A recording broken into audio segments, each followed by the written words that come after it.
Hi guys, today we're going to be taking a look at a pair of boots. Now these are a pair from the US and they were used from approximately 1984 to about 2004 when they switched to the desert boot. So officially these are known as combat boot, mildew and water resistant direct molded sole. So you'll notice that the sole is directly molded on.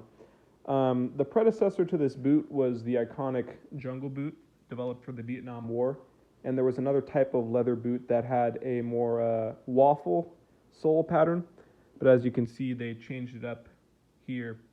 So, not too many people, know about these. They're not nearly as famous as the jungle boot or the desert boots because they were kind of used in a period of time when, they weren't used in any like major wars. I'm sure they were used in, Operation Just Cause, in the small, instances, probably Desert Storm as well, although I've seen a lot of jungle boots used in Desert Storm.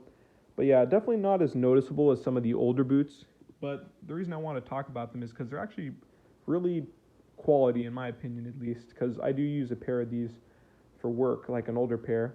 The build quality is actually pretty good, and they're surprisingly comfortable, in my opinion at least. I'm sure a lot of veterans would disagree, wearing these for longer periods of time. But first thing, there's a bit of a difference between some of the earlier versions of these and this version, which was made in 1992, as you can tell right here. It's got the date. So first things first, I guess we'll just talk about the size. So this is an 8.5, and you see the R here is for regular. There's also a wide for wider feet, and there's also narrow. So if you see W or N, that means wide or narrow. And then the PJ, this is for the contractor who made the boots, which for this pair happens to be Row Search. But apparently Welco and I think Bellevue also made these boots, but the only ones I've seen are made by Row Search. And then right here we have the thing that says 992, so these were made in 1992. And this pair I bought pretty much unissued. I think I've only worn them like once. But yeah, really, the leather is still pretty supple, not very stiff. And if you notice, what goes along the main length of the shoe is these kind of speed lace hooks. So these are really easy to tighten and loosen the boot, but at the bottom here, there's just two regular eyelets. And compared to the older pair, which I'll bring out right now, so this pair is significantly older and well used, but you can see that these eyelets go all the way down to the bottom, and the reason they're like brass is because all the paint has been worn off, so that's another pretty significant difference. But you can't really see it here, but these are a pair from here they are, 1988. So these are the same thing, 8.5 regular, Row Search contract, made in 1988 though. And another difference you'll see is the heel right here is actually a separate piece of rubber that's been kind of glued on. And you can tell it's coming off a little bit here, but on the newer pair, it's one piece of rubber. So there's not that ability for it to separate like it is doing right here. So definitely a few things improved compared to the later version. Compared to the earlier version. But it definitely seems that there was no need for these speed lacing things on the newer version. But yeah, so let's keep looking around. So as you notice, it's kind of got like a little bit of a thicker part around the top of the boot. So apparently the reason for this is so that stuff such as, rocks, pebbles, dirt doesn't get inside the boot itself. So this is kind of just to protect from stuff falling in. And as far as I've been wearing these, I haven't really had an issue with stuff falling in, so I'm pretty sure it's working. And this was compared to the earlier boot that they were using prior to 1984. The other thing is the sole. Pretty unique sole. It's kind of, I don't know the particular name of this. It's not like a Panama sole or anything like that. It's kind of just like a deep lug sole. Apparently it's supposed to be self-cleaning, so as you're walking, the stuff will fall out. And that's kind of been my experience as well. It doesn't really get stuck inside these, lugs. And then also when it's brand new, it does have a little bit more of these kind of indentations you can see right here. This is just for extra grip, but it does wear off pretty quickly over time. But well, one thing I've noticed wearing these is sometimes on slick surfaces, such as rocks and stuff, you can kind of lose your footing because there's nothing to really grab against the surface. Because if it's just a flat surface, there's nothing for this thing to really like grab onto, so you can actually slide a little bit.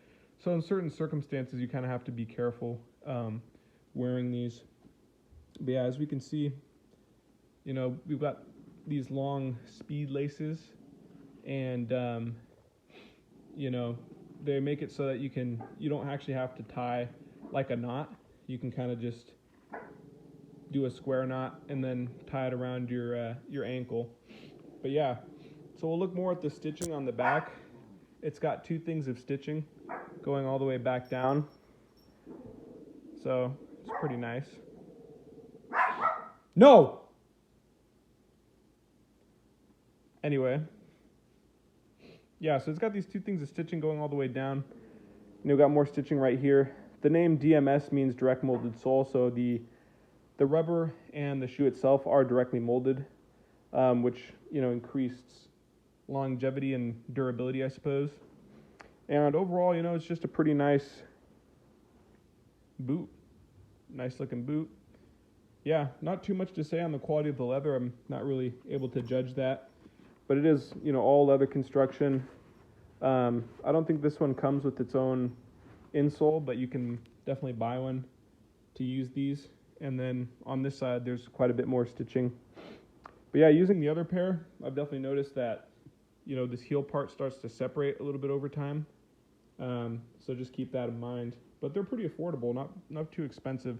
Although I have found that it's pretty hard to get a size around 8.5, 8 regular, or 9. Those are pretty hard to get, probably because it's most people's size. So it could be a little hard to find those, but these are still really easy to find in general on the surplus market. Probably around $40, which is pretty good, for an all leather construction, rubber, rubber heel and everything like that. So yeah, this is the other one. As you can see, there's pretty much no imperfections. It's still pretty much brand new. You can see the Rose Search label on here. That's one way to verify if it's genuine, because apparently there are reproductions of these boots out there. So yeah, just keep that in mind. And then another thing is, your toe will get pretty scratched up eventually over time, just hitting stuff. But yeah, there's definitely a good reason that they changed from doing these leather boots. They always had to be polished, and that just becomes really time consuming. And then also, once we switched to more, desert conflict, the black really stands out. So that's why they kind of switched over to desert boots and having that more mesh material, because, leather gets a lot hotter.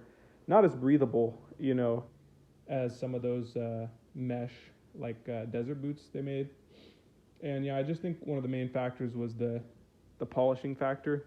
Having to polish these, keep them looking good. It just takes too much time. But I mean, it is good for building discipline, I guess. But I never personally use these in that context. So if you did happen to serve with these boots, let me know what you thought about them.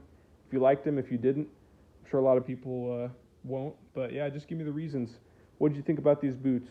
Also, apparently, I think the Marines called them Black Cadillacs.